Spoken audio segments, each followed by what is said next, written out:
खौफ की आखिरी सीढ़ी। रात के 2 बजे सहर अपने दोस्तों के साथ पुराने स्कूल की इमारत में डेर खेल रही थी। इमारत कई सालों से बंद थी। कहा जाता था कि वहां एक प्रिंसिपल की रूह भटकती है।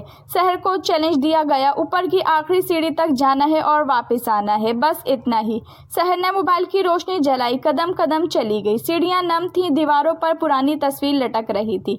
जब वो आखिरी सीढ़ी पर पहुंची, इसने सुना, तुम देर से आई सहर, मैं तुम्हारा इंतजार कर रहा था। रोशनी बंद, मोबाइल हाथ से गिर गया और अगली सुबह दोस्तों को सहर की जली हुई जूती आखिरी सीढ़ी पर मिली। पर दीवार पर एक नया नाम लिखा था, सहर 2025। पुलिस आई, लेकिन ऊपर की सीढ़ियां जैसे अंधेरे में निगल गई थी। वहां अब कोई रास्ता ही नहीं था। रात को स्कूल के गेट के पास चौकीदार ने एक लड़की की हंसी सुनी। रोशनी डाली तो देखा, सहर खड़ी थी, वही कपड़े, वही चेहरा, बस आंखें पूरी सिया।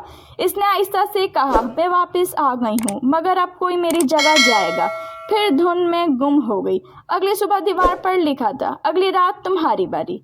अब कमेंट्स में बताएं, तुम देखना चाहोगे किसकी बारी है अगली। रखिएगा अपना बहुत ज़्यादा ख्याल। कल मिलेंगे एक नई कहानी के साथ। इजाज़त दीजिए। अल्लाह हाफिज़।